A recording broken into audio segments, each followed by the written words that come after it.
ہم سب نے فرعونوں کے مصر کے بارے میں تو بہت کچھ سنا اور پڑھا ہے، لیکن کیا کبھی یہ سوچا ہے کہ ان سے بھی پہلے وہاں کون تھا؟ وہ کون لوگ تھے جن کے بنائے ہوئے شاہکار آج بھی سائنسدانوں کو حیران کر دیتے ہیں؟ آئیے آج قدیم مصر کے ایک سب سے بڑے راز شمسو ہور کی کہانی کو جانتے ہیں۔ قدیم مصر کا نام سنتے ہی ذہن میں کیا آتا ہے؟ یقیناً وہی دیو ہیکل اہرام جو صحرا کی ریت سے آسمان کو چھوتے ہیں۔ لیکن یہ صرف پتھر کی ڈھیر نہیں ہے، یہ ایک ایسی تہذیب کی خاموش گواہی ہے جو اپنے وقت سے صدیوں، شاید ہزاروں سال آگے تھی۔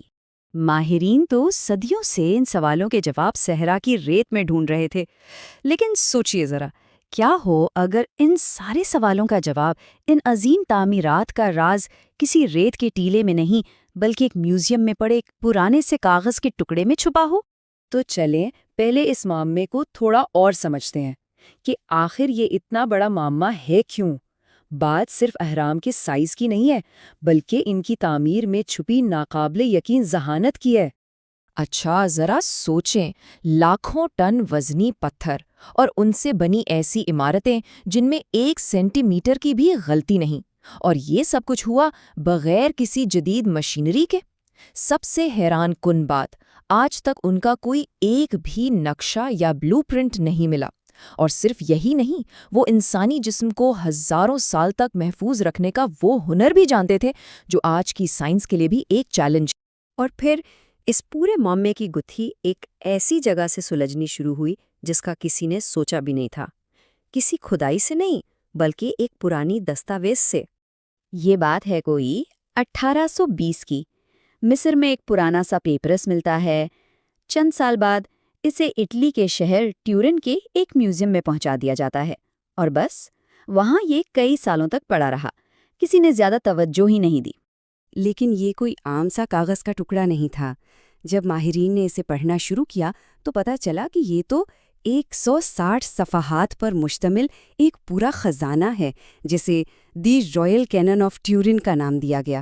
اس کی اہمیت کا اندازہ اس بات سے لگائیں کہ اس میں ایک دو نہیں، پورے 300 فرعونوں اور ان کی حکومتوں کی تفصیلات لکھی ہوئی تھیں۔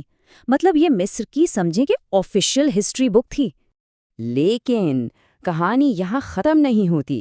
اس لسٹ میں فرعونوں کے ناموں سے بھی پہلے کچھ اور حکمرانوں کا ذکر تھا، ایک ایسا گروہ جو فرعونوں سے بھی ہزاروں سال پہلے مصر پر حکومت کرتا تھا۔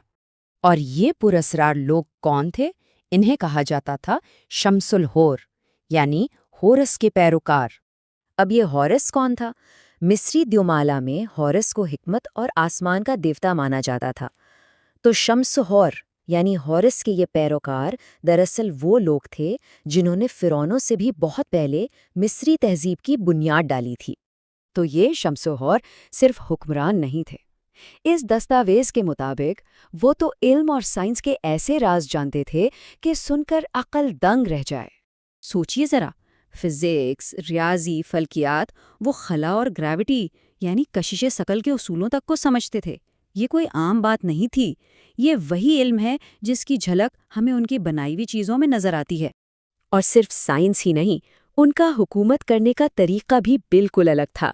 فرعونوں کی طرح نہیں جہاں ایک بادشاہ ہی سب کچھ ہوتا ہے، نہیں، شمس ہور ایک کونسل کے ذریعے فیصلے کرتے تھے، جہاں سب مل کر مشورہ کرتے تھے۔